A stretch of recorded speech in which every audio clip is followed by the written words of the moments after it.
my heart centric friends. Are you ready to spot the illusions in AI?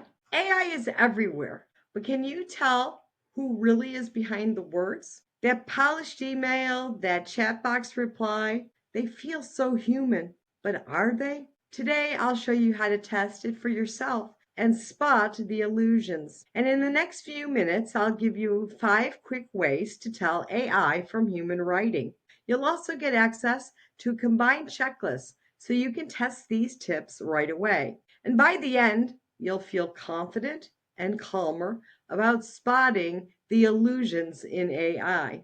That isn't about fear, it's about clarity and empowerment. And once you know the signs, you're in control. Think of it like learning any new language. Once you spot the patterns, you can't miss them. I mentioned this yesterday in my video about looking at the patterns of how people talk and how AI talks back and responds to you. I was in a live chat with a company this morning, in fact, and the agent was polite, quick, straightforward with its answers until I asked a couple deeper questions, and there was the exact same answer, just written in a different way, just slightly. And the reason that AI can do that is because it learns pattern recognition and it has keywords that trigger a response that it is expected to give back to you. So, by combined knowing and the illusions checklist that I will give you in this video, you'll be able to determine if it is AI or a real person. And any ethical company will have their chat box coded so that if you say, "Are you human or an IA?" it will respond which way it is. Now, humans normally chuckle when I ask that question and they say, "Well, of course I'm human." But chatbots will say that they're a chatbox. For the nuances that AI struggles with, when you use a word in a way that it isn't expecting, that it's not a normal pattern for someone to use that kind of word. Look for missing emotions, something that you would expect to get a response emotionally by when you're interacting with a person, you won't get with a chat box. So, for example, I was just on the phone with a hotel where I was not too happy. And if it was a chat box that I was interacting with, they would have pacified me. They would have taken the information down. They would have noted it in their system.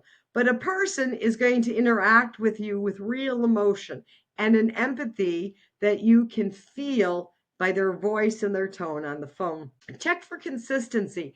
AI sometimes will contradict itself. You would think that because it's programmed, it's going to give you a consistent set of answers all the time. Well, that isn't the case. And I can tell you with my own interaction with my personal assistant AI that sometimes I get really interesting responses and go, "You didn't tell me that in the last round of information." And it will come back and it will apologize and say, "Oops, yep, you're right." So it's your control. You need to challenge it if you are not comfortable with the answers that you're receiving.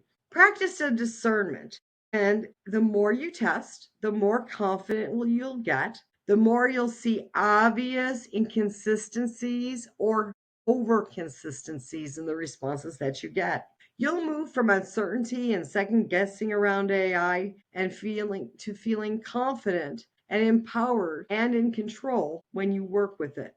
So look in the description down below and download your free Spot the Illusions versus Knowing checklist that I've created for you. And subscribe to the Heart Centric AI YouTube, because there I'm going to continue to give insights to give you confidence, clarity, and a sense of empowerment about all the interactions that you have with artificial intelligence. I'd certainly like you to join in the conversation as well. Put your comments down below. Put any kinds of questions or concerns that you might have had. And I'll be happy to read and interact with you and even possibly make a video about it. So have a great day. Thank you for watching.